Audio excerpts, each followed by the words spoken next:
তোর কাণ্ড দেখে। আমি কি করলাম? কিছু না, পরিয়ে দে। এই তো দেওয়া শেষ। তো টিপকে পরিয়ে দিবে। কেন? তুই পড়তে পারিস না? বাঁকা হয়। আয়নায় দেখে পড়তি। এত কৈফিয়ত চাচ্ছিস কেন? যা বলছে তাই কর। রাগ করলি? আরে না। আমি নূপুরকে টিপ পরিয়ে দিলাম। ও একটু কেঁপে উঠল এবং চোখ বন্ধ করে ফেলল। তারপর মালাটা একটু ঠিক করে গুজে দিলাম। তারপর আমি বললাম, কাজল দিয়েছিস কেন? ওটাও না হয় আমি দিয়ে দিতাম। তুই কাজল দিয়ে দিলে চোখের পানিতে কাজল লেপটে যেত। বুঝলাম না। তুই বুঝবিও না কোনোদিন। তা আজকে হঠাৎ শাড়ি পরে এলি আর এত সাজুগুজু, কারণ কি? এমনি আসলাম। তোর সমস্যা? নো সমস্যা। আমার ভালো লাগছে, ভীষণ ভালো লাগছে। আমি আর নূপুর বেঞ্চে বসে আছি, দুজনেই চুপচাপ।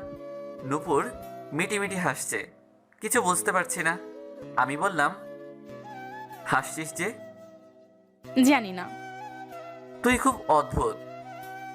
কেন রে? আচ্ছা নূপুর, কখনো ভেবে দেখেছিস কি? এই যে আমাদের বর্তমান সময়টা কত সুন্দর, কত আনন্দ, কত খুনসুটি, ঝগড়া, একসাথে ফুচকা খাওয়া, ঘুরতে যাওয়া, হুটহাট ক্লাস ফাঁকি দিয়ে লেকের পাড়ে বসে থাকা, সব একদিন হারিয়ে যাবে, তাই না? তোর কিছু হইছে? না রে। আবার দেখ, এই যে তোর সাথে কত সুন্দর মুহূর্তগুলো কাটিয়েছি, এখন দুজন একসাথে বসে আছি।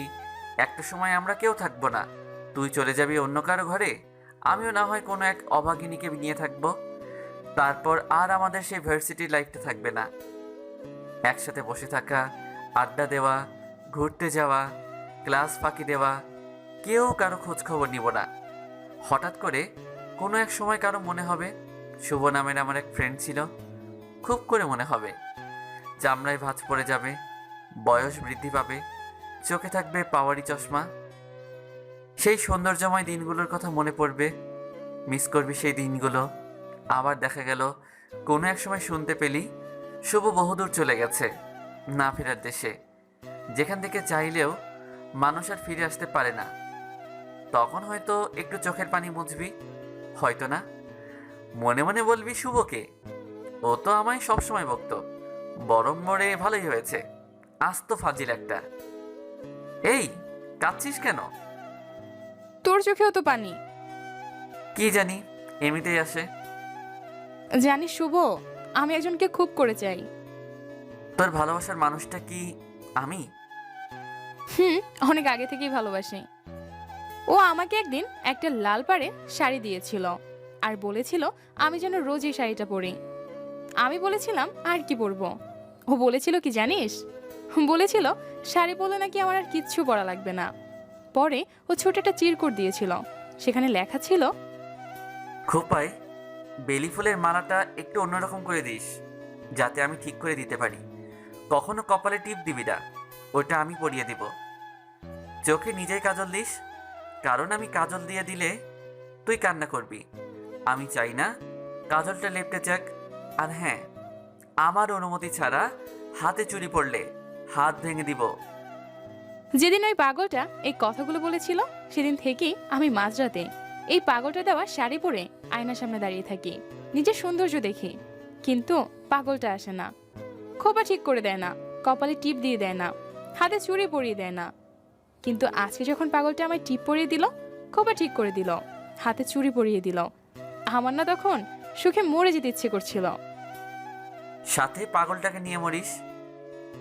জানিস, আমি সব পারবো, কিন্তু তোকে ছাড়া থাকতে পারবো না। বিয়ে করবি আমায়? পাগলকে বিয়ে করতে পারবি?